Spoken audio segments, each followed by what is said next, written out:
entertaining to me. How are you, sir? I'm doing great. Hey, welcome to the program, Lisa. Man, time.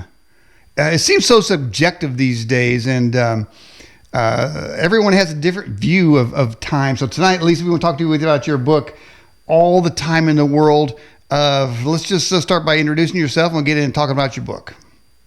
Thank you so much. I really appreciate it, and thank you so much for being on the show. I'm Lisa Broderick, and I have studied time ever since I had an accident, a near-death experience at the age of 4.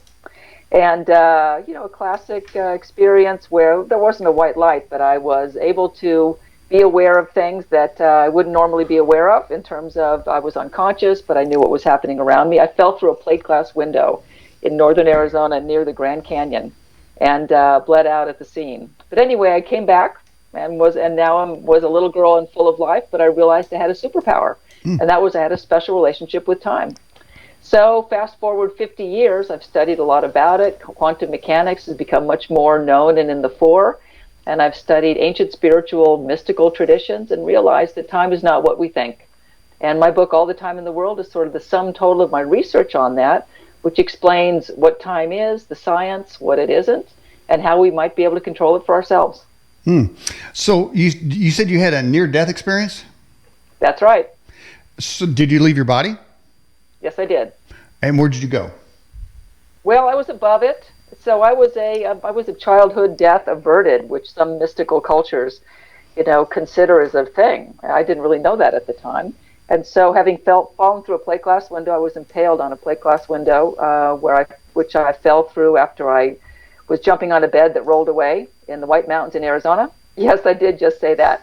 And as I was being taken off the window, I do recall being conscious, but of course I was not conscious. However, I remember the window, and I remember the station wagon and the ride to the country facility, which was not a hospital, in very, very far northern Arizona in the 1960s. And then I can remember looking down on the place where I was being operated on from above. I remember things about the room, the medicine cabinet, etc. I do not remember seeing myself, which is actually very common. Usually don't see yourself. And then I was back in my body in no time, and don't remember much after that, except that I woke up and I was in a body cast, and but again had this special relationship with time. Okay, and welcome to the show, Freely Speaking, and Mishcom. Appreciate you joining the broadcast. If you have a question for Lisa and talking about All the Time in the World, just click on the link at the top of the menu of the website. It says guest question, or put your question in the live chat on the website or in our live streaming YouTube channel. Well, Lisa, how long do you think you were dead in this near-death experience? It's hard to say. So again, I remember there was the instance, and then again, you lose all sense of time, which is why it's so interesting. I heard a saying, all of life is a near-death experience, right? Yeah. Making time that which we most value. So why do we know so little about it? Right? And so my work was really an intent to change that. The truth is, I don't know. It could have been a couple of hours. Again, I woke up much later on after the operation, if you will, after I remember the room distinctly and could draw it to this day. And Daniel, memories are a funny thing. They grow and change over time, right? And so they're informed by current experience going back, but I have this same memory for the last 50 years. So there's something about this memory. Certainly the incident happened. I've confirmed that. With that said, could have been out for a couple of hours, and then, in this state, and then probably was unconscious after that, and then woke up again and was back in my body and went on, not like nothing happened. The world was different, and the world was different in terms of how I could perceive time. I understood time. I'd have dreams about slowed down time, and as a child, I could slow down the field. And slowing down the field when you're a little 6, 7, 8-year-old running around with a soccer ball could be a very useful thing. Now, today, athletes do it all the time. Well, if you've been to our website, you may have noticed we do have a guest topic poll, which is the title is Your Thought on Time, and the choices for that poll question, which people are already responding to, is 1, I want to slow it down. 2, it's a human construct. 3, there's never enough. 4, it seems to vary in speed. It doesn't exist in the afterlife. It's just an illusion. Or some people may claim to be a time traveler. So the results of that right now, Lisa, we don't have any time travelers, but we have 54% say that it seems to vary in speed, and 28% says it doesn't exist in the afterlife, and a tie for I want to slow it down, and there's never enough. Well, having all the time in the world, does that mean we get to add time, or are we just better managers?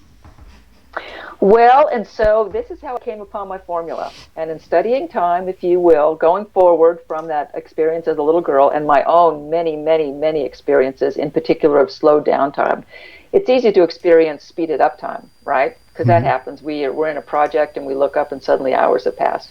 With that said, slowed down time is a unique thing. And so I started to study other people who'd had experiences of slowed down time. Because in my book, as I recount, bowling while the age of 8 and a car crash and other kinds of things, these experiences of flow state seem to happen randomly. What I really wanted to know was whether we could control them. And what I figured out, I believe, is that it's a brainwave state. And it's a brainwave state that our brain gets into, which is a meditative state, but we're awake. But it begs the question, or begs this formula. Time is a material thing. It is. Time exists because things change. Right? No change, no time. We'll set that aside. So there's a physical component of time. But there's also a perception component of time. As Einstein famously said, when you're with a pretty girl, an hour seems like a minute. When your hand's on a hot stove, a minute seems like an hour. That's the perception time that we're all well aware of. If we could control better the perception part of that equation, then we could control time. And that is what the book is about. Slowing down time. Speeding it up is easy, but slowing it down in particular. Okay. All right, we have this question from our chat here. It says, Lisa, are you familiar with the Mandela effect and if it's related to time travel or timeline manipulation? Well, and I do have a theory about that. I am familiar with the Mandela effect. So imagine we have deja vu, right? You have an experience that it's already happened. What if there's the converse of deja vu? Not happened yet. That's the Mandela effect. So how might that be, right? And so I have an explanation of time travel that's rooted in science. And it is not discounted by any scientific theory. And so, first of all, time travel exists in quantum mechanics. We all know that, right? And so the idea that you could, even Einstein acknowledged, who was not a believer in time travel, acknowledged that his Einstein-Rosen bridge, which is a wormhole, could allow for time travel in space. But what about time travel in the United States? Daniel, here's how it might happen. So I'm going to tell a story or explain a little bit about science, and we're all about science here on this show. So we all know about waves, right? Sure. Waves. So there's sound waves and gravity waves and electromagnetic waves, all kinds of waves, right? So let's imagine, and waves are the same. They're waves. Waves have amplitude, which is the height, and frequency, which is the frequency that it occurs over time, right? The x-axis. So imagine we're going to consider a sound wave for now. Not a light wave, but a sound wave. So I tell the story of two perfectly tuned flutes. A flute playing the note C, perfectly tuned to the note C. It'll begin to play, and we could all hear it because we can hear sound waves, right? Okay. Imagine that a second flute came in, which was perfectly tuned to the first flute. We would hear the second flute for a moment, wouldn't we? But then what would happen? What happens is phase. Phase is the synchronicity of waves tending to synchronize with one another, so that after a moment we would not hear two flutes. We would hear one flute. They would be in phase. Okay. What about, Daniel, if time can go out of phase? What about when I died, I was slightly behind or ahead of in terms of time? What if I was here but somewhere else? And what about ETs and time travelers and everything else have the ability or somehow accidentally end up out of phase? It would explain a lot. It would explain all supernatural phenomena. It would explain why people experience these time slips. You know, there's things going around the internet, and a lot of it's not true, but people have experiences of lost time, where they accidentally travel back in time or forward in time. A big global community of believers that this happens. I've experienced it myself. What about if these time slips are simply being out of phase? So the analogy of the two flutes is quite intriguing if you applied it to time. If we were able to be out of phase in time, for instance, someone who died was simply out of phase, you wouldn't see them. Or, as happens a lot, people see their loved ones for an instant or something for an instant out of the corner of their eye, and they no longer see it. Why? Did it really disappear? Or was it out of phase? One more thing about time travel. So if you were able to travel back a second or 6 seconds or even a fraction of a second, Daniel, in time, would you be on the same place on Earth? No, of course not. The Earth is rotating. The Earth is moving around the sun. The sun's moving around the solar system. The solar system's moving around the galaxy. You'd be in a different place. So someone who could control time would actually control the ability to travel physically. Mm-hmm. And, these are questions to ponder. The truth is, time is the biggest mystery in physics. It's one of the biggest mysteries in science. No one really knows. And from the multiverse theory to the block theory to quantum loop gravity, all of the different theories of time, they're all speculation. But one day, Daniel, we will know. Yeah. I believe we will. And this book is my offering about how that might happen. Okay. Well, while you were offering that conversation, we had numbers of questions coming in for you, Lisa. This one here says, Lisa, awesome. When you woke up from being dead, did your consciousness wake first, and did you become self-aware of your life-death predicament before you opened your eyes? Well, that is an excellent question, and thank you for answering. Since that time, I've had a number of experiences like that, and I wasn't dead, and I wasn't in a death experience. What I believe happens is your brain, it's all about the brain. The brain is a fabulous computer, right? It can be explained in terms of cellular functions and neurochemical interactions, but that does not explain human consciousness, right? The total is much more than the sum of the parts. So when I had a death experience, and by the way, I've studied at the Monroe Institute. The Monroe Institute is the foremost institute in the world for out-of-body travel and for consciousness exploration. So when I had a death experience at a very early age, it's possible my brain changed forever, so that I was able to experience these other experiences of, let's say, out-of-body travel and have it seem somewhat normal. Mm-hmm. And I have awakened, so to answer the caller's question, I have awakened from one of those experiences, and my consciousness awakens first. And then other things start to happen, of physical awareness. So, for instance, seeing through closed eyelids is very common for out-of-body experiences. That actually has happened to me. An experience of the void. The void is nothingness, but you're conscious, where you're everything and nothing all at the same time. So the answer to the question is, as a child, I don't remember, I was way too young, but many decades later, your consciousness awakens first, would be my experience of it. All right. Azur says, Lisa, are dreams to be interpreted against real life? And if not, are they to be totally dismissed? That is a fascinating question, and it's related to time. And so, does anybody ever remember time passing in a dream? Or are you just kind of there? So, back to an original question in your poll, and that is, when in a consciousness state, is there any time? And I believe there is not any time. It is the now. And back to many spiritual traditions, ancient mystical traditions, believe there only is the now, right? Mm-hmm. And a concept that the time is a forward arrow is actually a relatively new concept. So we'll set that all aside. Well, let's go back to dreams. And so I interpret dreams as this. I interpret dreams as the ability for us to map our consciousness in a way that's very personal to us. Now, I've studied dream imagery and dream interpretation for 20 years with the well-known teacher of Western spirituality, Dr. Jerry Epstein. And so for me, in my experience of dreams, I would have a dream. So for instance, last night I had a dream, and I was with my mother, who has passed away, and my mother appeared to be about 30.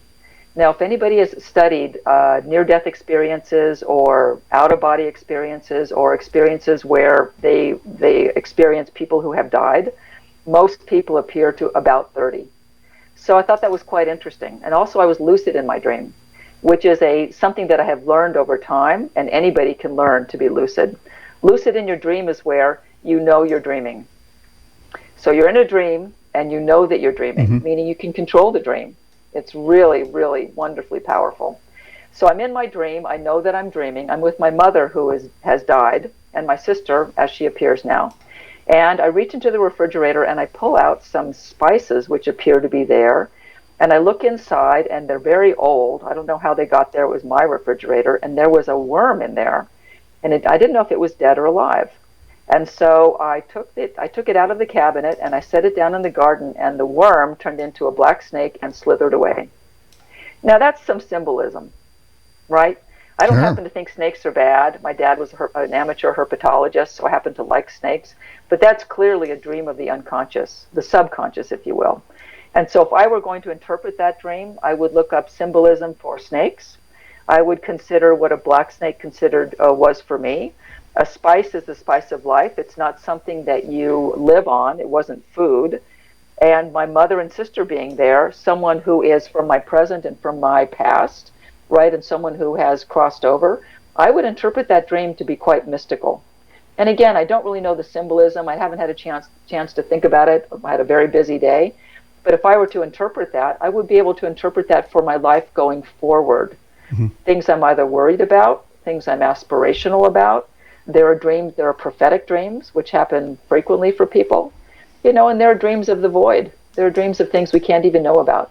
So I think dreams are important and they should not be dismissed. Short answer. And we have a couple of people mentioned they're really trying to listen intently, but they can't listen as fast as you talk. So maybe we just slow it down a little bit. I apologize. I'm so excited to be here. So yeah. I mean, everybody wants more time, and does this now? Just normally in a person's life, it's said that time goes faster. Is that true? Well, it is true, but it's true not for the reason we would think. And again, these are all speculation. The brain, the fabulous computer, not that much is known about it.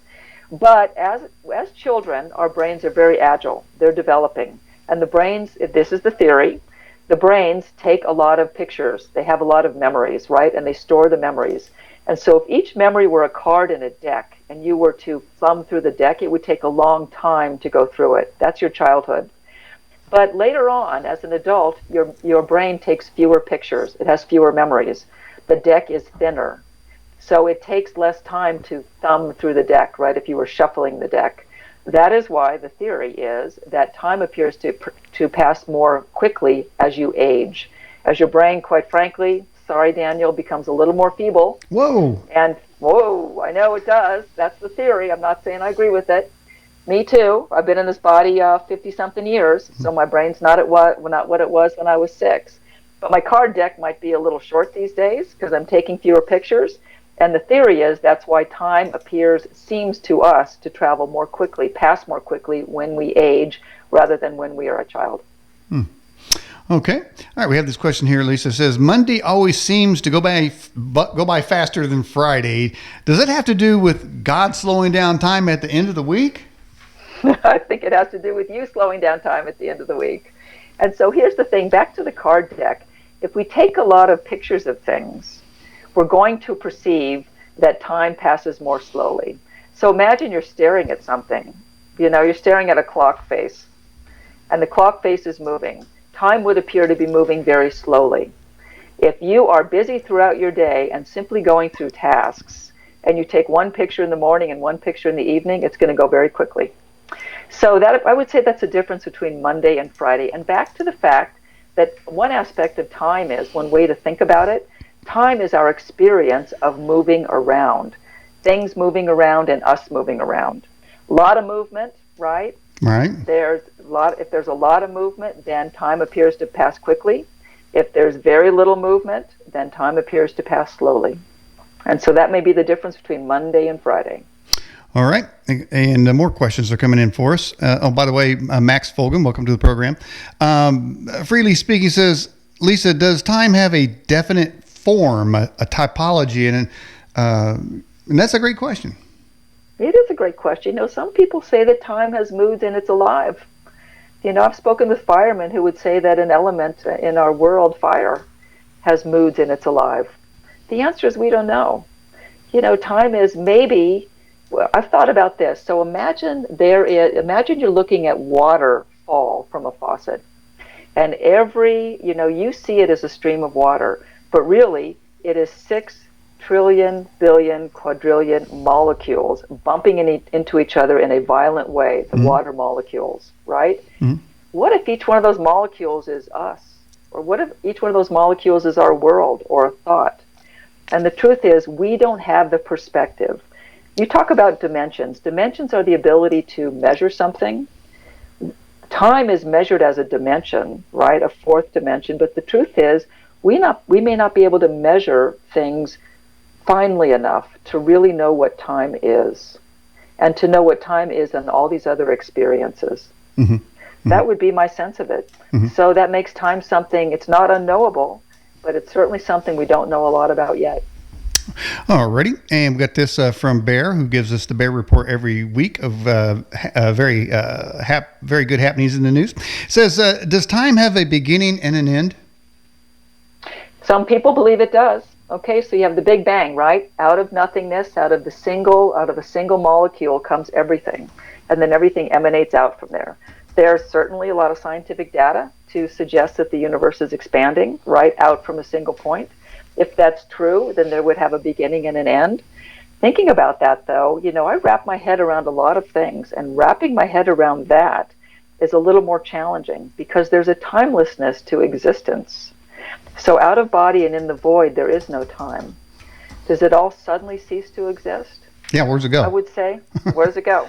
And then let's just talk about classic physics and the laws of thermodynamics, right? Mm-hmm. So they're contradicting themselves. Conservation of energy, right? Nothing is created or destroyed. It's just changing form, mm-hmm. right? The law of thermodynamics, mm-hmm. entropy. Things go from a state of order to disorder.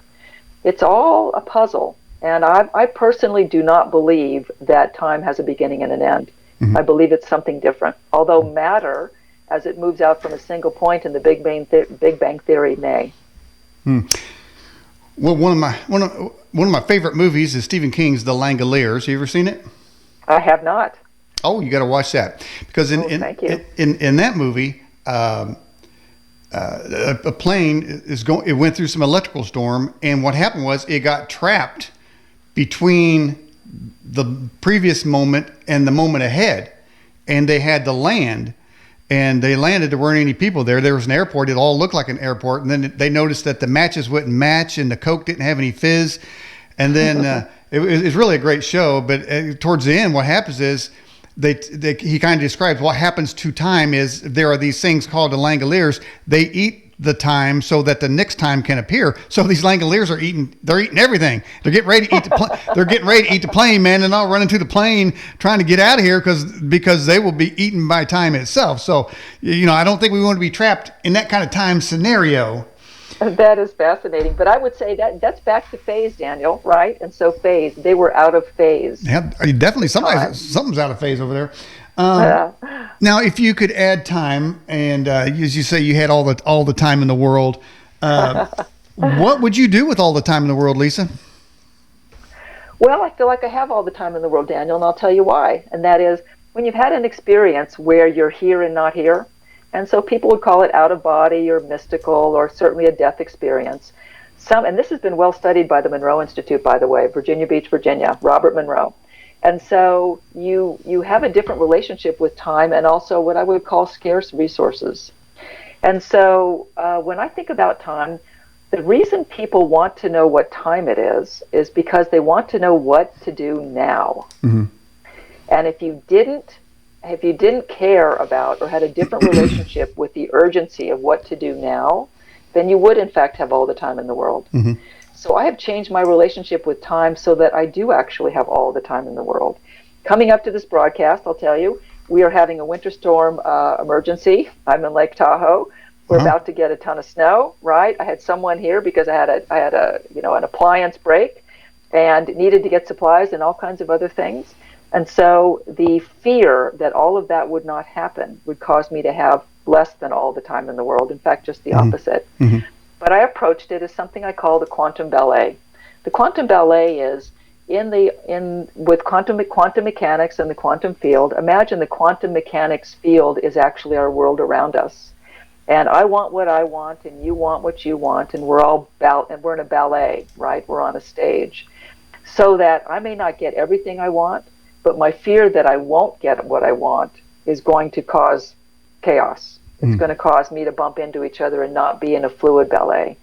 So what I did was I imagined my day, before I get up every morning, I go through my entire day from beginning to end, as though it's a fluid, wonderful experience, even this wonderful discussion with you. And I create it as a way that it will be spectacular is a word I love, spectacularly delightful, spectacularly enjoyable, which in fact it is.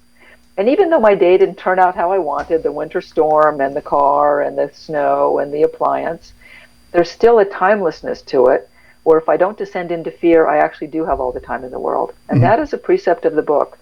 Fear removed from the equation does allow us to have all the time in the world.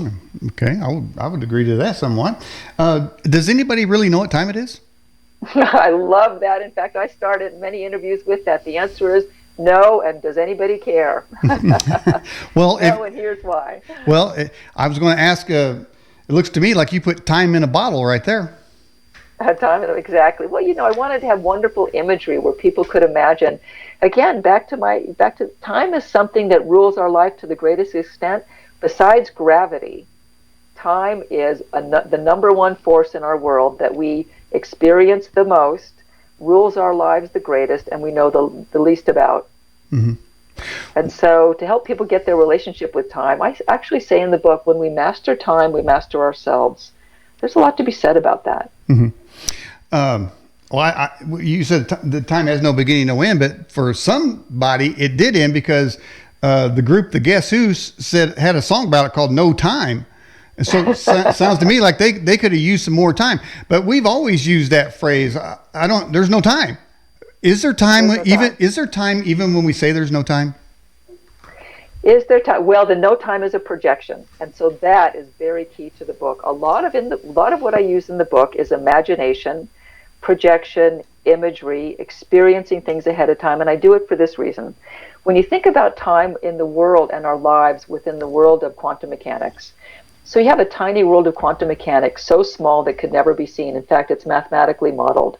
Now, I will say that in Physics magazine a couple of months ago, the experiments are pouring in where physicists are proving quantum mechanics is alive in our everyday world. And I don't just mean computers and lasers, but quantum entanglement for items as big as that we could see. But in any event, imagine the quantum world is bubbling up, and it's bubbling up even more and more, and we're able to take advantage of that. When we use our imagination to imagine our day as a timeless, enjoyable experience, when we imagine something ahead of time, a phone call we'd like to get, the check coming in the mail, us having a wonderful conversation with someone, asking your loved one to marry you, and having her or him say yes, right? Mm-hmm. If we do a little bit of work on the front end, isn't that just like the observer effect? Isn't it just like, we're observing an experience out of time, in advance of it, so that it answers this question: does how we show up in our minds for each new moment affect our experience of reality? Quantum mechanics would say yes, because that is the observer effect. Why can't we apply that to our lives? Yeah, I've always asked that question. Hey, well, and that's what the book suggests us that we do. You see, you're at Lake Tahoe. I'm in Lake Tahoe. Man, I was just over there. Is that lake going dry?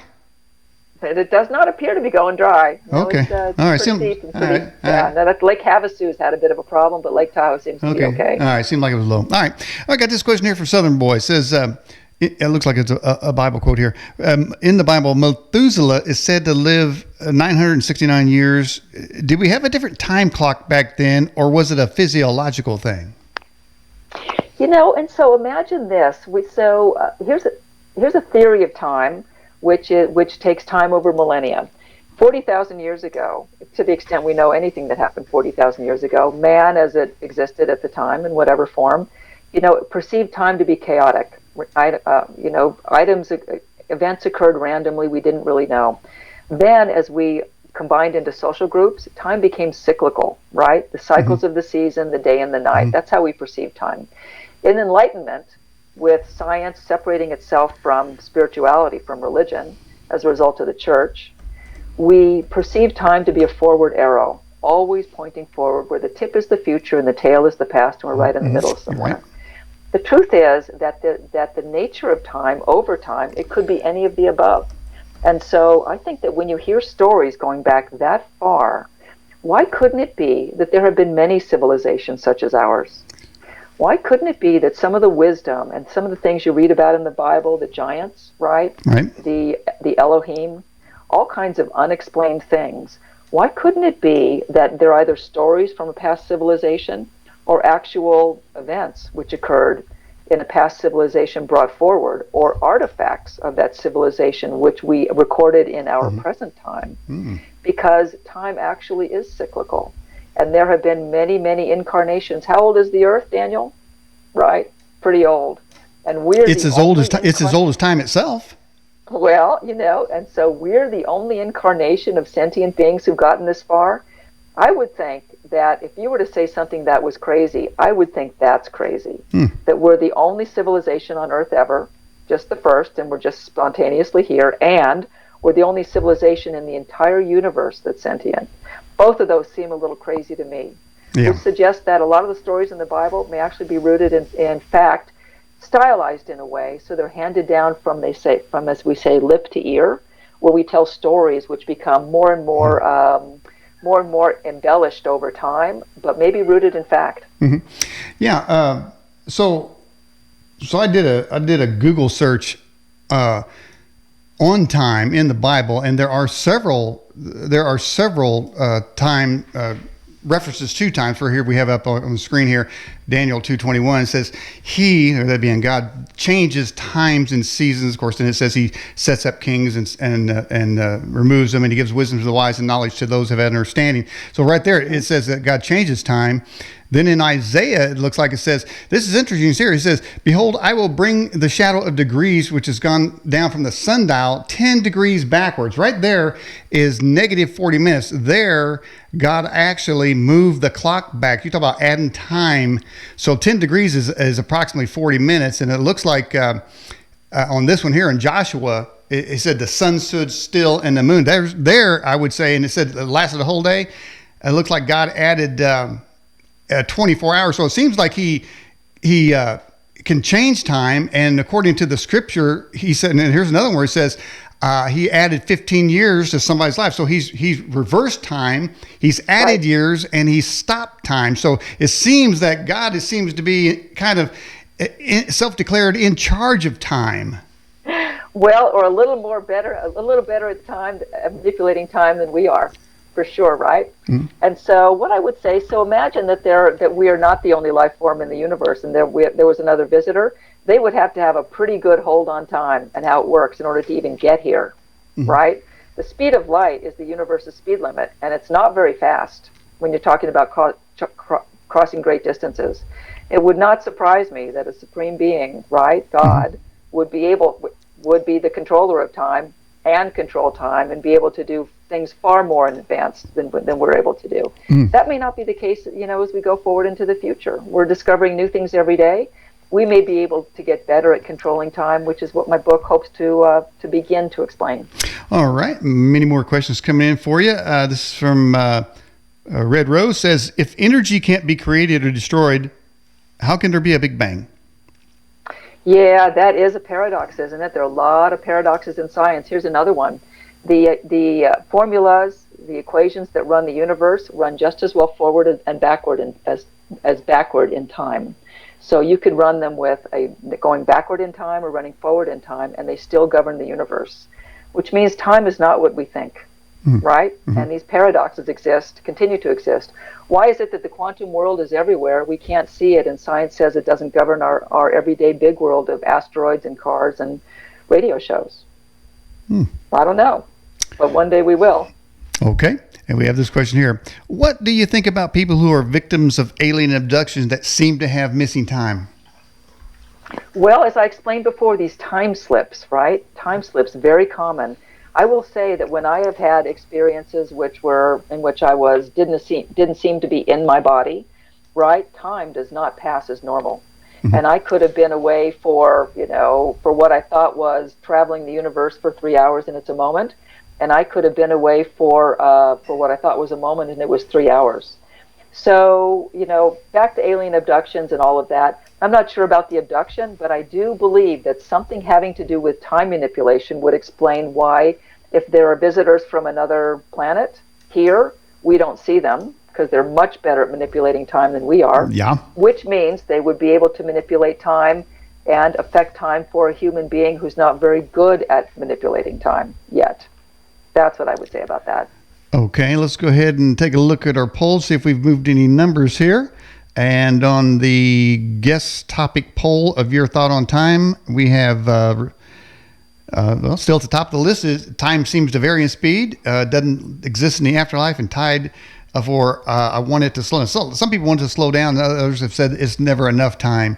So hopefully after this interview here, people will be able to add some time or at least control it a little bit. There are college courses, Lisa, of time management, right? It doesn't seem like your book is like time management. It seems like it's more esoteric, so to speak. Well, so time management is a mundane thing of our everyday lives, right? And in fact, you said this early on, time is a linear construct created for this plane of existence. That explains a lot, just if that's true, right? I believe it's true. And so this plane of existence wouldn't include death and wouldn't include an afterlife, number one, right? It's a construct. We've created it. We've created it as linear. Right? When we step out of linear time, we're different and it is different. And I think that what it will take is changing our reference, changing our understanding of what time is and could be, and then engaging in a little practice. What the book does is it uses the explanation of certain brain waves, which I've studied extensively at brain institutes around the nation, where with brain electrodes on, I've generated different types of brain waves to confirm that they exist, and that my activity, which are the exercises in the book, generate those brain waves. Clearly, certain brain waves slow down time. Theta brain waves, a meditative state, right, slows down time for sure. Delta brain waves, REM sleep. Gamma, which we don't know very much about, but which I've personally experienced with brain electrodes on. Right. So all of these things can be generated with practice. There's not a sleep called omnicron sleep, is there? Omnicron sleep, I don't know about that one, no. Okay. All right. Hey, the great philosophers, the Byrds, said in a song that they wrote, it was a prophecy, turn, turn, turn. So the philosophers said, there's a time to be born, a time to kill, and a time to weep, a time to cast away stones, a time to embrace, a time to rend, a time to love, and a time to hate, a time of war, and a time of peace. So the philosophers, the great philosophers, the Byrds, if you took any of those times, they seem like specific periods. So could we increase, say, the time of peace and decrease the time of hate? Well, I think so. And I think, it's all about intention. Back to quantum mechanics, right? And so if the observer effect is real for physical phenomenon, which it's, of course, real for photons, and everybody on the show knows what that is, right? And so that's a double slit experiment. A light source generates a photon. The photon's either a particle or wave based upon whether it's observed. So does that apply to our physical reality of experiencing things? My theory is that it does. And so if we were to, and I actually do this every morning, Daniel, again back to the quantum ballet, I imagine my life as a peaceful experience of all of the things that I could possibly experience that doesn't include hate and doesn't include war. Does it mean that, quote, bad things won't happen? No. Does it mean that my relationship with them and how I react to them when they do happen will be different? Yes, it does. And I believe that's how we can lengthen peace and reduce war, by showing up in every moment in a way that we are in control of ourselves. We are in control of how we want to experience it in time, so that we show up in a place of peace, so that there is peace. Some say that when you have pain, you're most awake. Should then, and it seems that everything is magnified. So is it possible to be that awake, how pain produces that syndrome, without having pain? Can we get that awake? I believe there is. And so I heard a great phrase from a teacher many, many decades ago called vital interest. Vital interest is a very interesting word. It means the moment before you descend into fear, which would be pain, the moment just before you descend into pain, which would be unbearable. It's exactly as you just described. You are completely aware in every sense, and time is expanded infinitely in that moment. The real trick is, how do we bring that on for our lives and never descend into fear and not need the pain as the stimulus in order to remain in vital interest? How I do it is exercises in the book, focusing our awareness, and I actually use the term focused awareness, to become in vital interest with intention for our lives every day, so that the net effect is every moment is the now moment. Mm-hmm. You're not somehow mired in the past, and you're not afraid of the future. You're right here and now. Well, really, that's all we have. Really, right here and now. I think that's all there is. And I think you may have answered this, but the question is time finite or infinite? Did we already answer that question? My view is that it's infinite. There's no beginning and no end. That's my personal view based on my experience. The truth is, again, time is the reason why. Does anybody really know what time it is? The answer is no. Why? It's the biggest mystery in science. But my experience would be that time is infinite. Okay.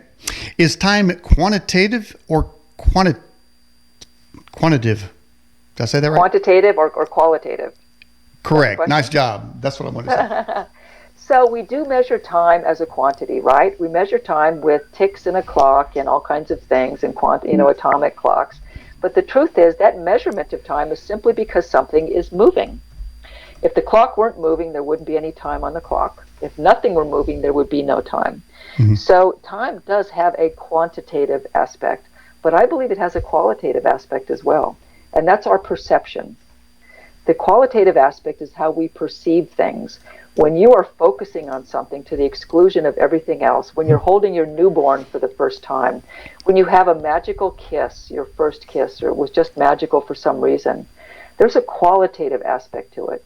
So I believe the answer is that it is both. There's a physical component, which is quantitative, and there is a perception component, which is qualitative.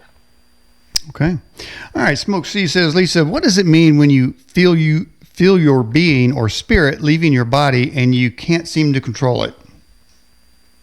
Well, I happen to think that those experiences are gifts, right? And it's probably the same experience that we experience when the body dies.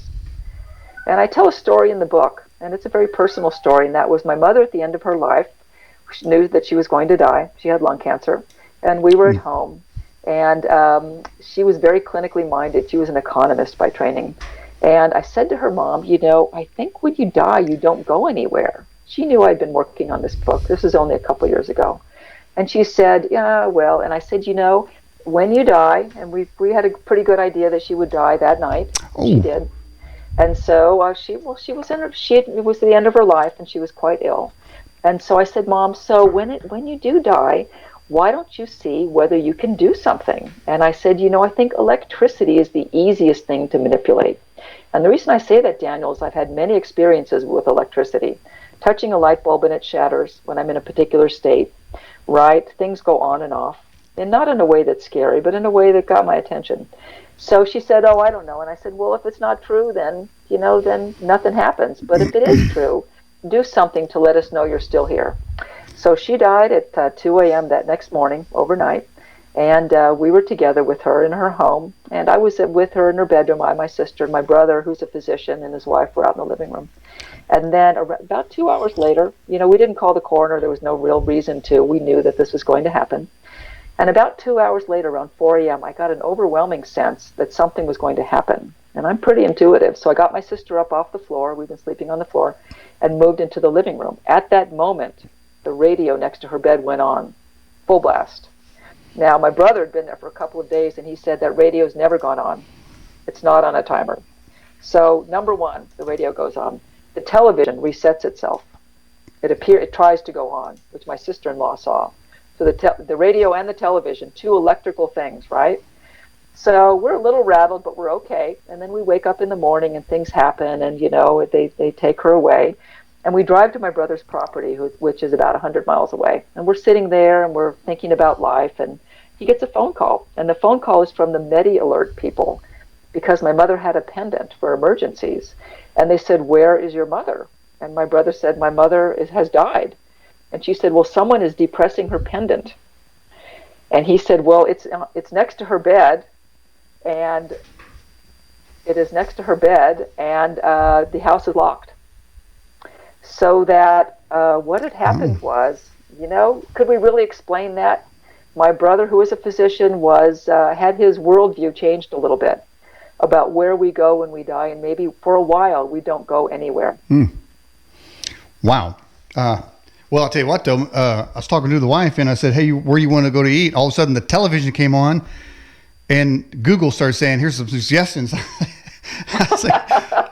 I said, "That's it, man. That voice thing for Google is done." Okay, some people use done. Siri, but man, I mean, That's it just what come I'm on. with The television just turned on and started talking to me. So I mean, so that's spooky enough. Let alone if you got buttons going off here. I see somebody in the live chat said. That what did they say? Well, they deleted it. Okay, I was going to read that. All right, here we go. So let's get to another question. It says, have you ever become totally conscious in your dreams, and did you get a rush of power knowing that you could do anything in your dreams? Yes and yes. And the power, again, is, we talk about power, and so power can be both a healthy thing and an unhealthy thing. I've never experienced power in a dream or in a conscious state which was not completely of love. I'll just put it that way, complete goodness.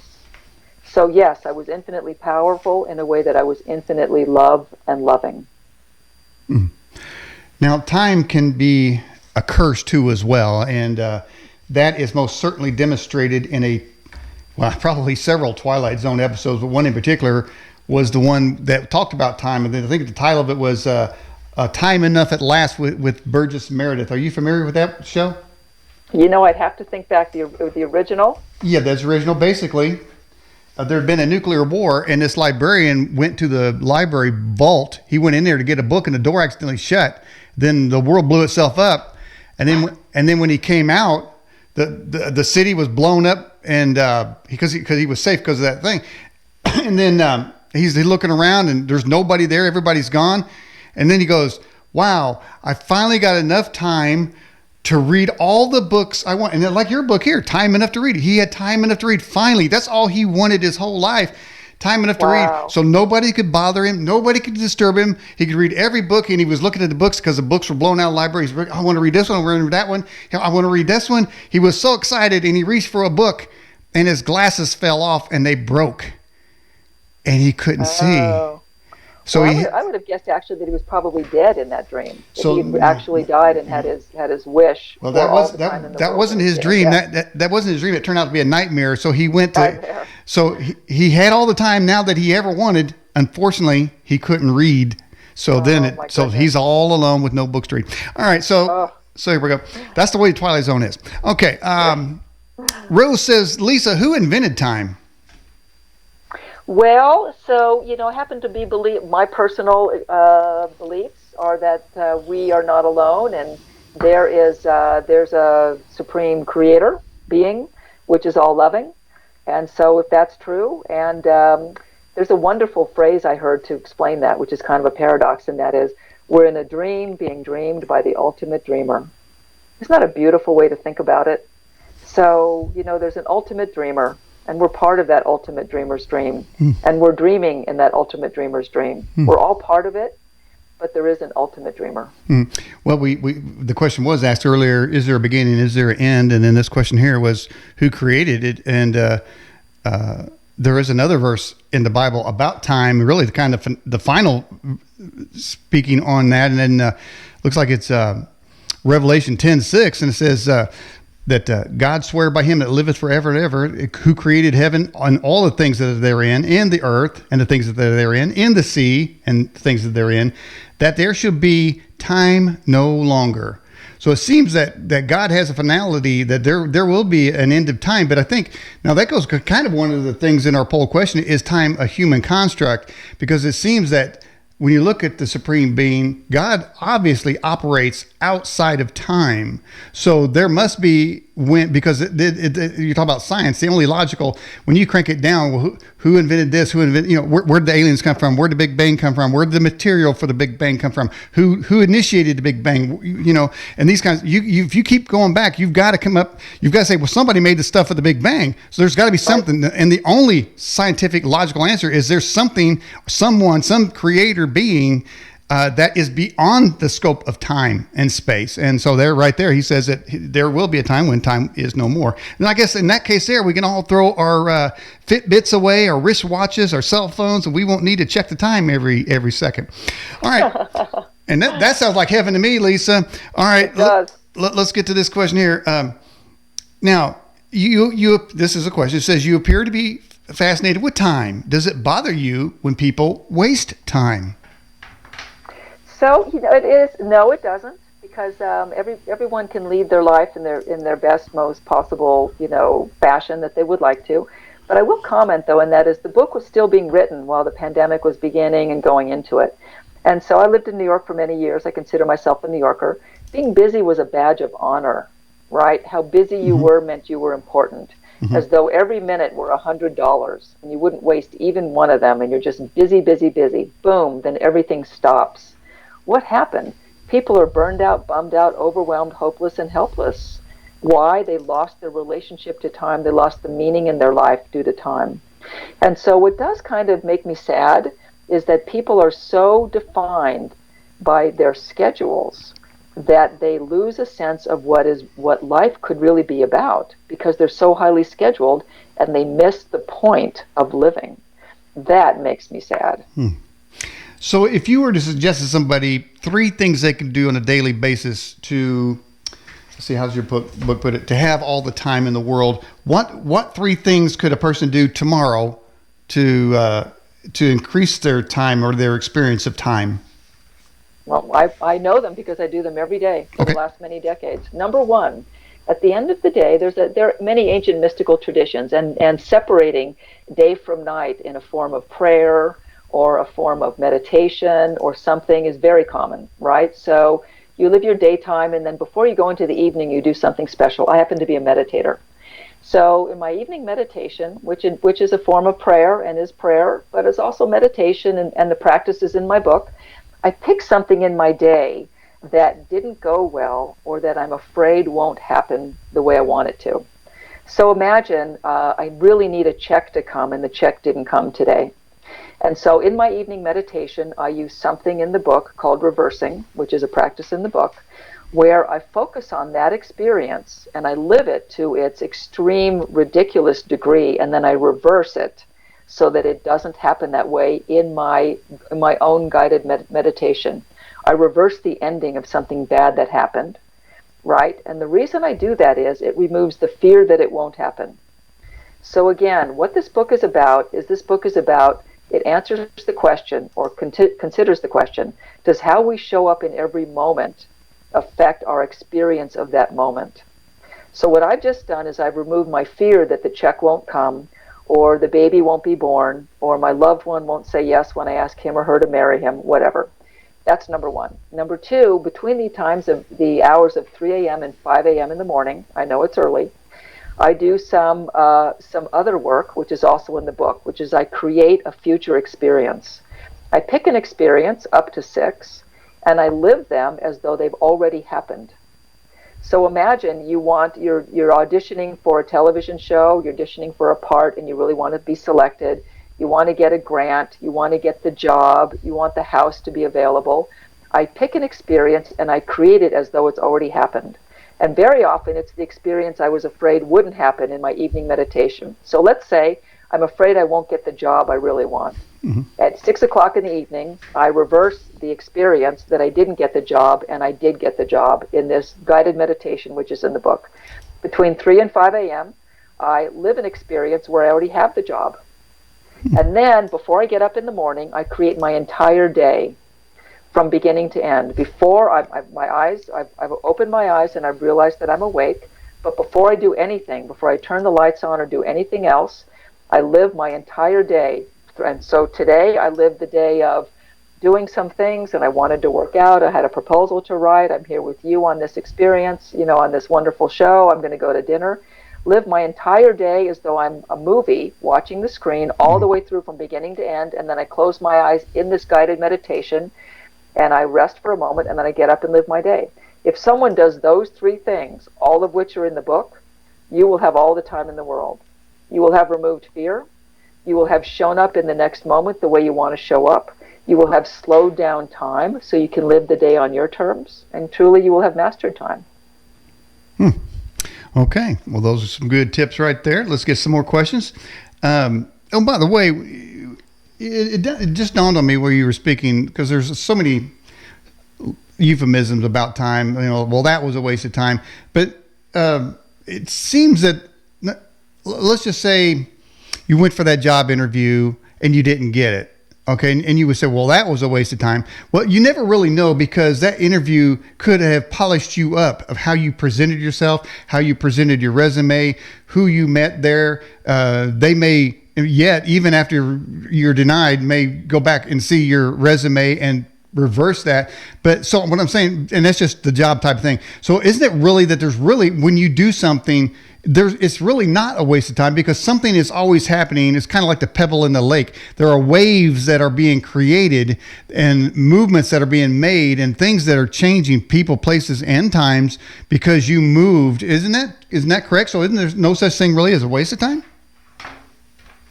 And I completely agree. And so back to the quantum ballet. You want what you want, and I want what I want, and there's a wonderful ballet in the world and the universe. There is no mistake. And there is no waste of time, and there's nothing that was not worth doing or experiencing or happening, even when someone dies, right? There's a perfection in everything that actually happens. And I think when you live life that way, then you truly do master time, and you're able to master yourself. Okay, and the questions can continue to pile in. Rose says, doesn't it say in the Bible, God knew you before you were born? That shows right there someone is controlling time and the world. I would agree. Again, we're in a dream being dreamed by the ultimate dreamer. So something's going on. Okay. Well, here's something. This, I think, is what I was going to say earlier. This is from Mishcom. Says, my dad's side light by his bed kept turning on for 3 days after he passed. Yeah, it would not surprise me. Again, back to phase. So imagine my mother. She passed out of her body. She was slightly out of phase. She might be able to see things. I have been out of body and sometimes been able to see things, sometimes not. But clearly, you're here and not here at the same time. But I do believe electricity is very easy to manipulate, very easily done. And that's why we may see things that we think are poltergeists or spiritual spirits out there. It's really people who might be in and around us all the time, able to somehow affect electricity. Well, I do know this, that a lot of ghost hunters claim that they have batteries drained out of their equipment anytime they go hunting. By the way, the people watching this program, if you're watching the YouTube channel or you're watching from a website like Mishcom, if you had an event similar to that, like a notification that somebody knows you're there from the afterlife or may just passed, just put a one-liner in there and we'll take a look at that. All right, we have another question for you. It says, is it true that nothing exists until time gives it a place to exist? Is this why time is like a fabric that threads physical existence? Well, time is certainly a palette on which physical existence occurs. In some sense, no matter. If there's no matter, there's no time. And if there's no time, there's no matter. So that's space-time, right? Yeah. So the answer is yes, in some sense, for sure. Okay. This is from Brian Ewing, says, Lisa, are D-wave quantum computers based on quantum physics? You know, I can't really dive into quantum physics to that degree. You'd have to shed some more light on that. I do know that quantum computers are certainly part of the fabric of how we're computing today. Mm-hmm. And the ability to do things in a non-linear fashion, again, back to quantum, where you're using entanglement and you're using, the randomness and you're using, the Schrodinger effect, allow mm-hmm. us to quantum compute in a way that is much faster than our current linear computing. Mm. You think AI will eventually be able to speed time up on its own or slow it down? It's interesting. And so what is it? Remember we talked about the brain? So mm-hmm. the brain, which can be explained in terms of cellular functions and neurochemical interactions, but it doesn't explain human consciousness, mm-hmm. which that is greater than just the sum of the parts. Mm-hmm. Right. So AI would have to be conscious for that. So can the sum of the parts of a machine become conscious? We wondered this for 100 years. It's the source of many, many famous stories, right? Mm-hmm. Many famous science fiction stories. I think that if it gets to that point where it gets to consciousness, sure it can, because we can. Mm. I think consciousness can manipulate time, whether it comes from a machine which became conscious or whether it comes from a human being. Yeah, there's a strange passage in the Bible, I believe it's in the book of Revelation. It says that, talking about the beast, and it says that people gave power unto the beast that it may both see and speak, and power was given unto it. And so I know that AI scientists around the world are trying to get AI to have consciousness. And my feeling on that, Lisa, is it's not never that humans can't put in empathy because it's digit based. And so let's say, well, we have so much food and so many people. Well, so many people got to go, and so they'll just do the math. The AI would seem like it do the math because it can't have that conscious in there. But it sounds like this beast thing, somebody's going to give it control anyway, and they're going to say, you start eliminating people. They're going to say, well, the computer said that. We didn't say that. The computer said it's best. They just blame the computer, man. Well, right. Yeah, that's a sense. I would say in some sense a beast is fear. When you feed fear, it grows larger, right? So we need to. The opposite of love is not hate. The opposite of love is fear. So first, number one, don't feed fear. And number two, Daniel, there is a great phrase. It's called the heart in humanity. And that is, it really is compassion. And babies are born with natural compassion. And so there's an ability for human beings to be compassionate to one another that transcends space and time that I really do think is special. And I'm not sure it would translate to a consciousness which might come from a machine, although we don't know yet.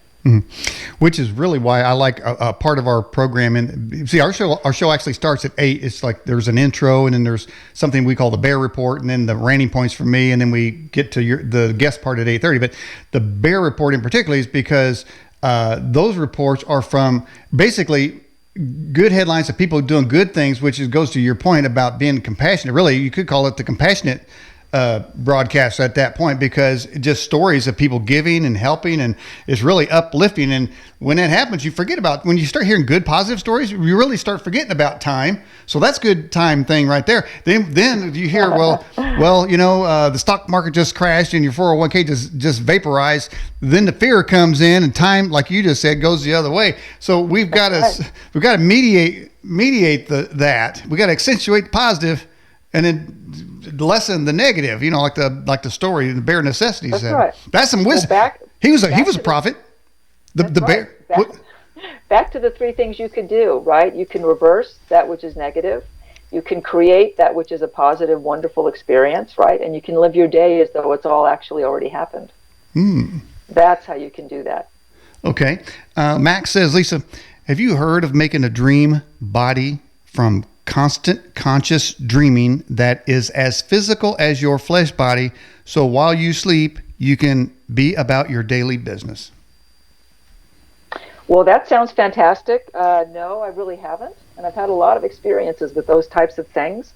I would say, though, that there are ancient mystical traditions, and I've mentioned that before. If you want to read about that, I would read a book called Rainbow Painting about Buddhism, about a Buddhist practice, which is ancient Buddhism, in which dreaming and the ability to meditate and manifest a non-physical body are part of Buddhism in a way that is believed to be true. I can only say that.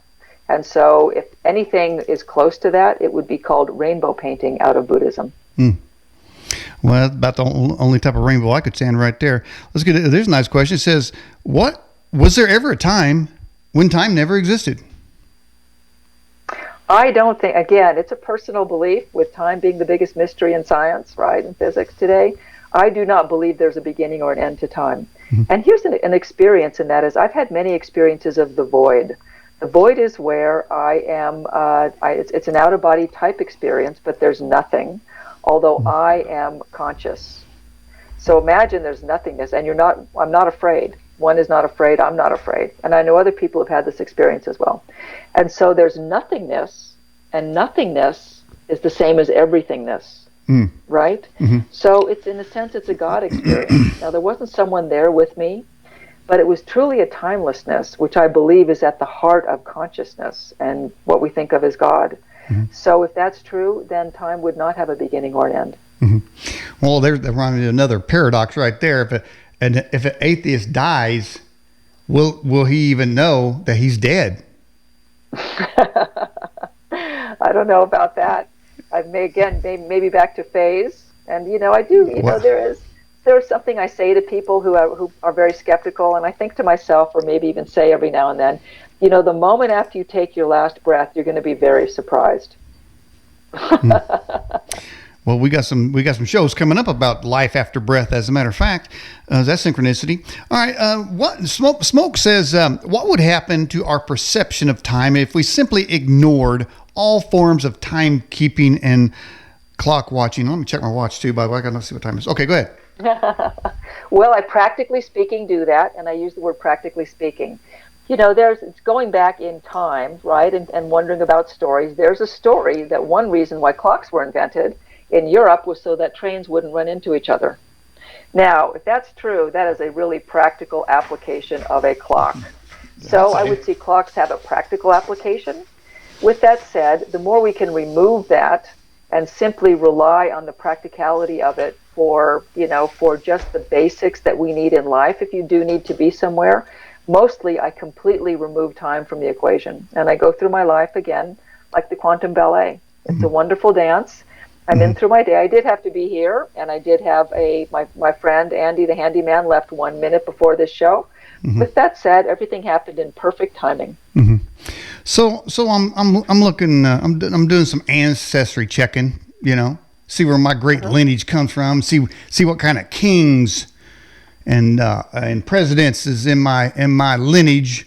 And I can say, by the way, that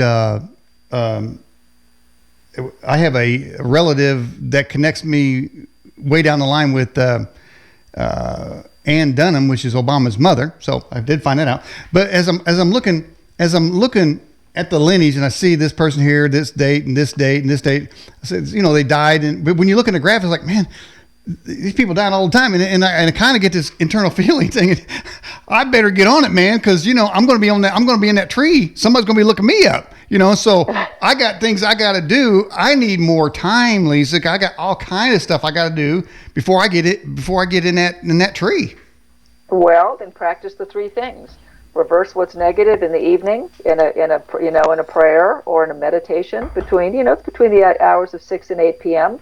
Right? Just take a little moment to be thankful, to meditate, and reverse something you think is negative that you pick out of your day. Around the time of 3 to 5 a.m., which in most mystical traditions, including Kabbalah, ancient Christianity, India, Buddhism, it's a very, very prophetic time, the time of the prophets.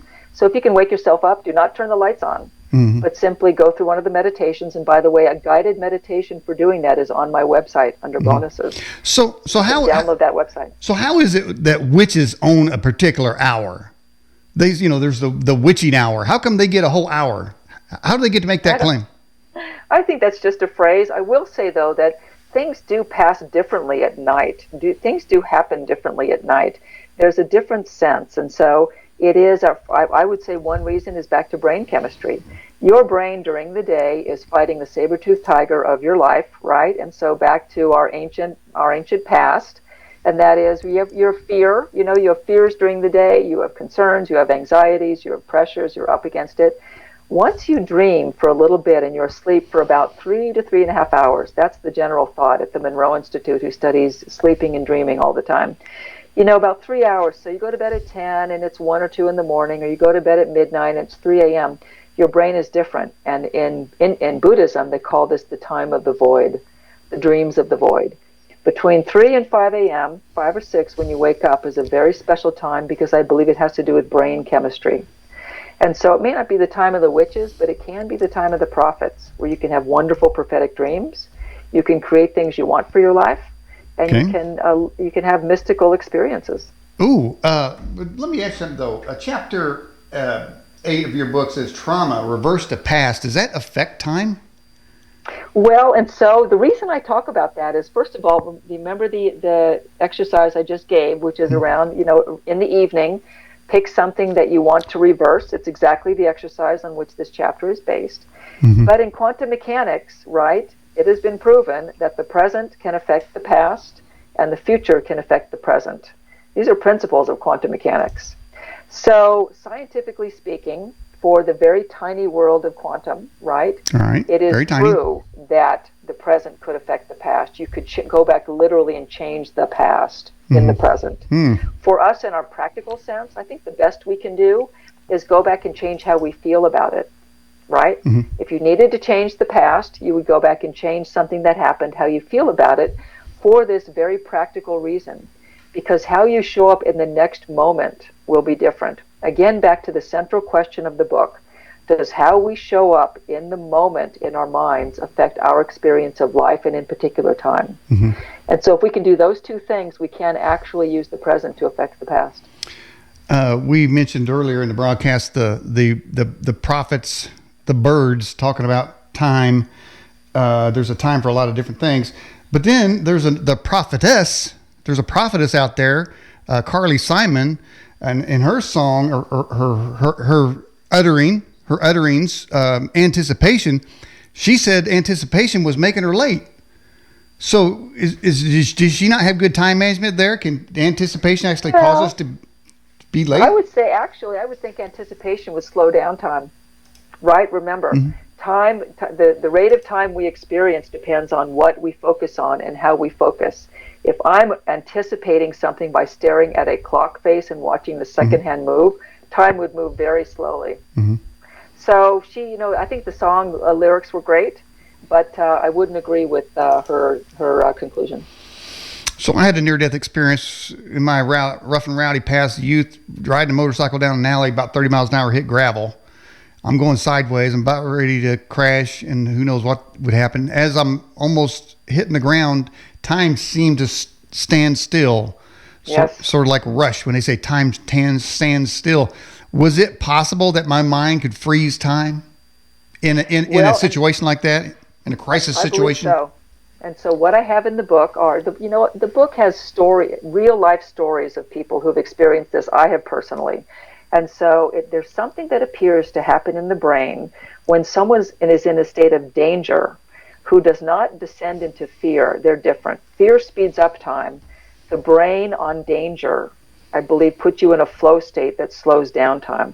And so, Daniel, the experience where you would have time seem to stand still is actually very common for these danger experiences. People in car crashes, there's a story of a friend of mine who's a police chief now. Well, he was a police officer, a narcotics agent in Los Angeles. A gunfight with slowed down bullets, where, a scientist might explain that it's simply how the brain perceives time. But in all of these cases, people were so aware of time that they were able to change their physical surroundings in order to protect themselves. Wow. So if it's just a question of the brain trickery, why were they able to move out of the way of the steering column in the car crash, move out of the way of the bullet, do this, do that? Mm-hmm. I believe the brain really does get into a different stage, a different brainwave state, and that may have happened to you during your accident. Mm-hmm.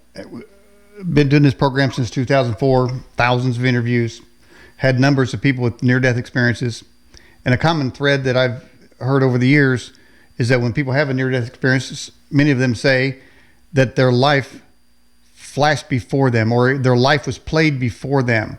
But they always indicate that when that happens where they go, it says they were shown their life, they went over their life 50, 60 years in seconds.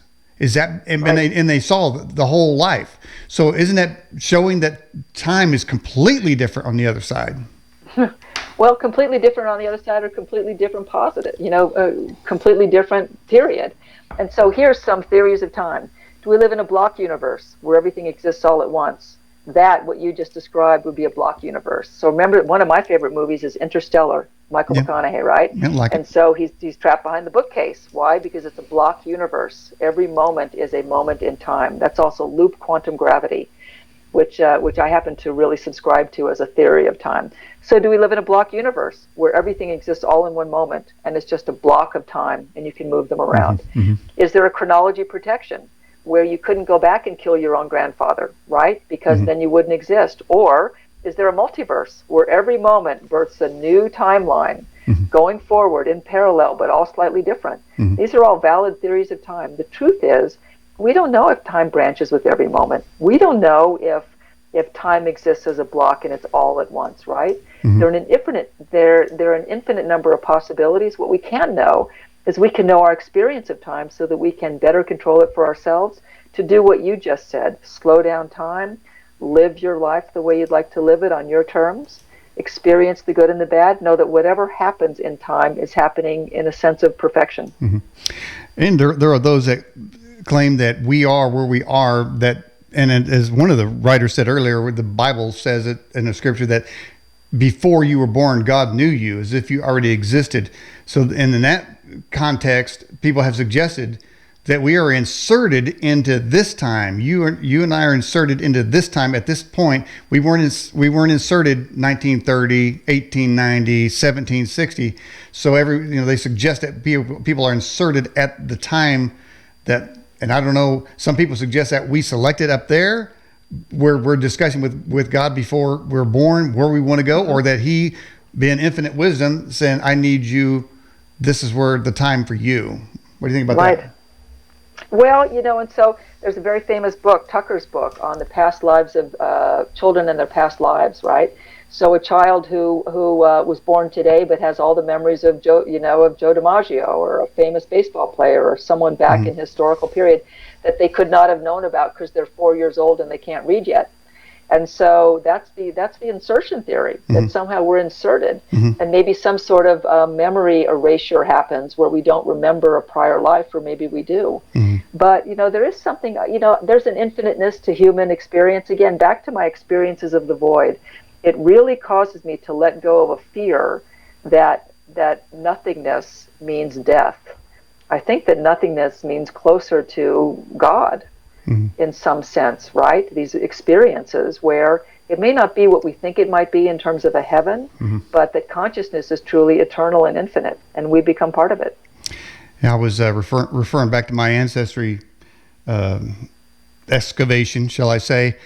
My father's name is Edward F. Ott Jr., and so I found him, and then I knew it was him because it said it has a son named Thomas Allen Ott, who's married to Sherry, who have a son. Unfortunately, those things are all true, but that wasn't my dad, and that wasn't my brother, and that wasn't his wife. It was somebody with three people with the exact same name, and I'm freaking out. I'm thinking, wait a minute, how could this possibly be? I mean, I realize there's chance, but maybe there's not chance. I threw chance out the door years ago because I feel like life has way more meaning than we ascribe to it, and things that seem so insignificant and trivial really are part of a masterpiece of life web.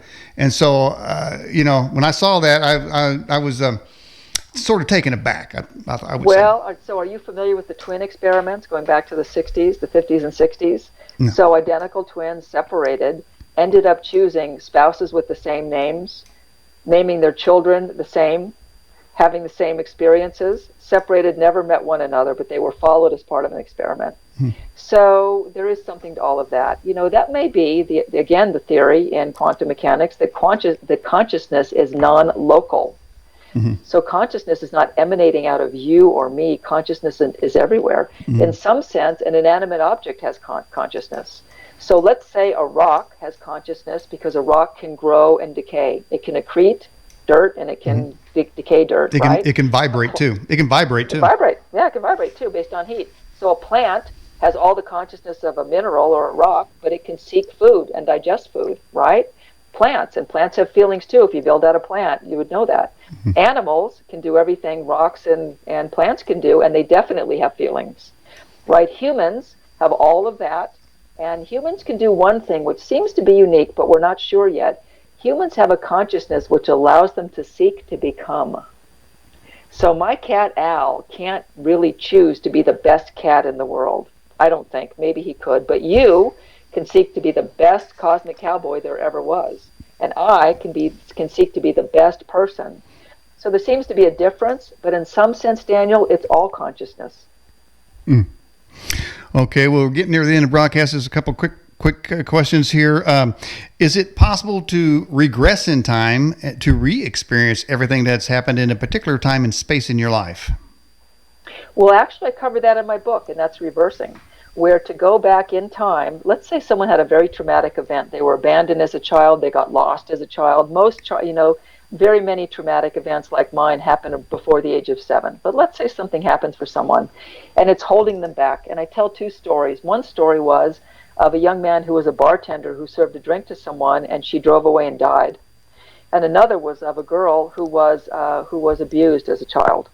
And so both of these had these experiences which they didn't realize were holding them back in their present life. What we did is we regressed back, which is a very common clinical practice, where they relive the experience, but they change the ending. Now, in quantum mechanics, the present can change the past. Can we really change the fact that the woman didn't die, who the bartender served the drink to? No. But we can definitely change how he feels about it. Because again, back to the premise of the book, we want to show up in the next moment as our best possible self, not hampered by our fears, our experiences, our traumas of the past. And we can let them go by going back, by doing the regression that the caller asked about, changing it so that we can show up in the next moment in our best possible way. Okay. Here's Freely Speaking says, Lisa, what do the lines on the palms of our hands have to do with time? Psalms 139:13 speaks about this. Honestly, I don't know. What I would say is there's so much. First of all, the Bible is an amazing, amazing book, right, with tremendous wisdom in it. And I think we can find wisdom in it in all kinds of ways. And we may not know what the significance of a particular passage is in our time frame, but it may have had actual physical or even scientific significance in the past. The truth is, I don't know, but they may certainly be related. Yeah, don't palm readers? Isn't there something on your hand they call the lifeline? And if you have a long one, you have a long life. Now here's the thing: I went fishing and I fell on some rocks, man, and I cut that lifeline. So I'm really glad that might just be a myth, but because I could have cut something short there. I'm still here. And I got a lot of living left to do, like Dirk Bentley does too. He got a lot of living left to do. But so, so is that just made up stuff? Well, so back to phase, right? So phase, the two flutes. Imagine some people have a better antenna for being able to perceive future events in time, or events that we think of as future, but maybe all time exists at once. So maybe the palm reader is simply using your palm as a tool. And they simply have a better antenna for being able to perceive time that hasn't happened yet, and are able to say things to people which may seem like a prophecy. But the truth is, they're out of phase. They are able to perceive time, and again, back to the block theory of time, where everything happens in every moment and there's only the now moment. Maybe they're able to, because of their special antenna, know things about the future that other people don't know, and they're just using your palm. All right. Final question. Let's go with this one here. How is time related to vibration, and how can time be influenced with vibrations? Well, Nikola Tesla, if you want to think about the universe, think in terms of frequency and vibration, right? It really is all of that. Back to the wave, right? Mm-hmm. Back to amplitude and frequency, right? Mm-hmm. So frequency, amplitude, vibration, waves of time, phase. I think when we master time, when we're able to master time as humanity, our whole worlds will open up to us. Fear of scarce resources, fear of dying, all of these things. Mm-hmm. If you knew that nothing and no one ever died, and simply when you died you were in a different phase, would you be at all afraid? I think we're going to discover things that are beyond our imagination, and wonderful things that are waiting for us, and it does have everything to do with frequency and vibration. Well, unfortunately, Lisa, we are out of time. Well, we've had a wonderful time. We've had a wonderful time, but we're out of time. So it's time to say goodbye. So there's all kinds of time things here going on. Anyway, how can people get this book? Well, so on the internet, Lisa Broderick and lisabroderick.com. If you Google that, I'm sure you'll find me. I'm on all social media. And so Twitter, Facebook, all of the regular social handles, they're all my name. The book is All the Time in the World, and if you Google that, you'll find that, and available at all major booksellers. Okay. Well, Lisa Broderick, I appreciate you coming on the Edge broadcast tonight. Daniel, it has been an honor, and it has been spectacularly enjoyable, just like I imagined. All right. Well, I appreciate you coming on then. Thank you so much. Thanks so much. Take care. Good night. Bye-bye.